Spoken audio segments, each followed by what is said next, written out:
가장 기본적인 사업자 명의 변경 방법은 포괄 양수도입니다.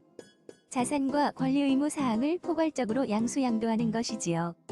경기 상황이나 개인 사정에 따라 공동 명의로 명의를 변경한 후 지분을 빼는 방식으로 개인 사업체를 양수받는 경우도 있습니다. 경기 침체의 영향도 있지만 자영업이 많은 우리나라의 특성상 전부터 많이 사용되어 온 개인 사업체 이관 방식입니다. 하지만 무분별하게 진행하는 경우 추후 법적 분쟁이 생기거나 세금을 추징당하는 등 문제가 발생될 우려가 있는데요. 이하에서는 지분 변경을 이용한 개인 사업자 명의 변경 시 그 절차 및 실행 방안 등에 대해 알아보도록 하겠습니다. 먼저 어떤 절차를 거쳐 명의 변경이 이루어지는지 알아보겠습니다.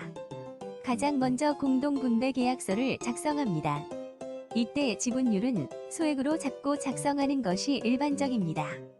권리금에 대한 사항은 계약서에 명시하거나 사인 간 합의를 거쳐야 합니다. 이렇게 작성된 공동분배계약서를 제출하고 공동사업자로 사업자 등록증을 재발급받습니다. 일정 기간이 지나면 공동사업에서 양도자의 지분을 뺀 후 공동분배 해지 계약서를 작성하고 분배 비율이 달라지는 경과 기간에 대해 세금을 정산합니다. 양수자 명의로 사업자 등록증 정정 신고 후 재발급을 진행합니다.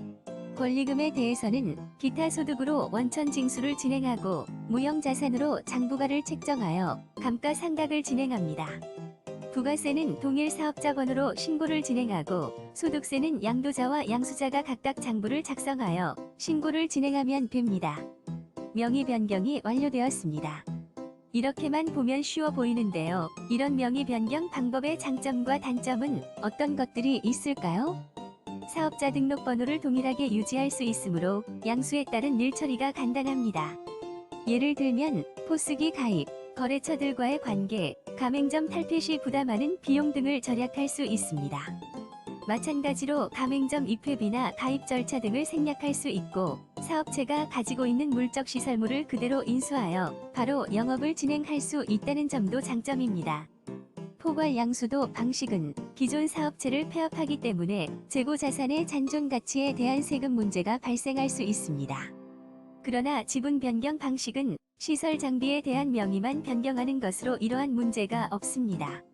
양도자 입장에서도 복잡한 계산 절차나 신고 없이 상호 합의한 권리금을 받기 때문에 미래가치만큼의 이익이 보장됩니다. 장점이 있다면 단점도 있겠죠? 앞에서 살펴보았듯이 부가세와 소득세를 정산해야 하는데요. 이 과정에서 불협화음이 생길 수 있고 심하면 계약이 성사되지 않는 경우도 비일비재합니다. 또한 권리금 산정 시 세금을 고려하지 않는 경우가 많은데 원천 징수를 하고 보면 생각보다 금액이 적을 수 있습니다. 이런 경우 양도자는 불만이 생길 수 있겠죠. 또한 보기보다 세무적으로 신고해야 할 사항들이 많습니다.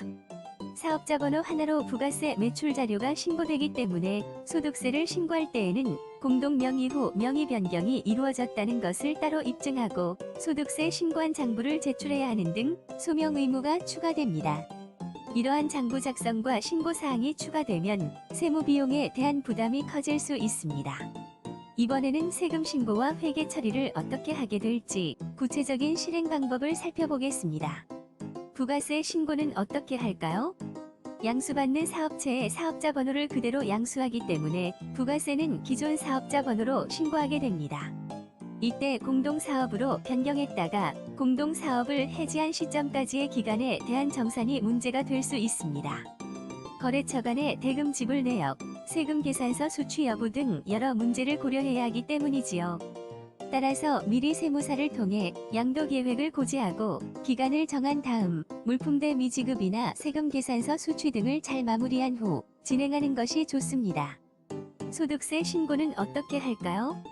공동사업으로 변경했다가 해지한 경우 소득세는 별도로 장부를 작성하여 신고를 이행해야 합니다. 예를 들어 1월에서 6월까지 영업을 하다가 7월 1일 공동사업자로 변경하고 7월 말일자로 해지한 경우 당연히 기존의 사업자는 1월에서 6월까지의 소득에 7월 한 달 지분율만큼의 소득을 더해 소득세 신고를 이행해야 합니다. 양수하는 사업자는 마찬가지로 7월 한 달 지분율만큼의 소득에 8월에서 12월 소득을 합해 소득세를 신고 납부하게 됩니다. 권리금에 대해서는 기타 소득으로 원천 징수 후 소득세를 신고하게 됩니다. 양도자는 기존 사업체의 사업소득의 권리금에 대한 기타 소득을 합산하여 종합소득으로 신고해야 하기 때문에 권리금 전액을 사업체 이관에 대한 대가로 보기보다는 담당 세무사와 상의 후 정확한 대가를 산정하여 계약서를 작성하는 것이 좋습니다. 양수자는 지급한 권리금에 대해 회계 처리도 해야 합니다. 권리금은 무형자산으로 장부에 기입한 후 감가상각을 통해 매년 일정 부분 경비 처리하는 것이 가장 일반적입니다. 상호 합의하에 신고 의무를 이행하지 않기로 하고 권리금만을 이체하는 경우가 있을 수 있는데요. 양수자는 이를 고정자산으로 잡을 수 없기 때문에 경비 처리하는 데 손해가 발생하게 됩니다. 양도자의 입장에서도 권리금에 대한 기타 소득 매출 누락이 되기 때문에 추후 소득세가 추징될 위험이 있으니 신고 의무를 이행하는 것이 장기적으로는 유리합니다. 많은 사업체에서는 이러한 방법을 좀 더 간단한 절차로 여겨 개인 사업체의 포괄적인 양수도 대신 공동명의 방법을 이용하고 있는 것으로 보이지만 사실 공동명의 방법을 활용한 개인 사업체의 이관은 편법으로 볼 수 있습니다. 사업체 이관은 포괄양 수도가 가장 정확하고 정석적인 방법입니다. 오늘은 지분 변경을 통한 개인 사업체 명의 변경에 대해 알아보았지만 포괄 양수도 방법도 고려해보는 것은 어떨까요? 감사합니다.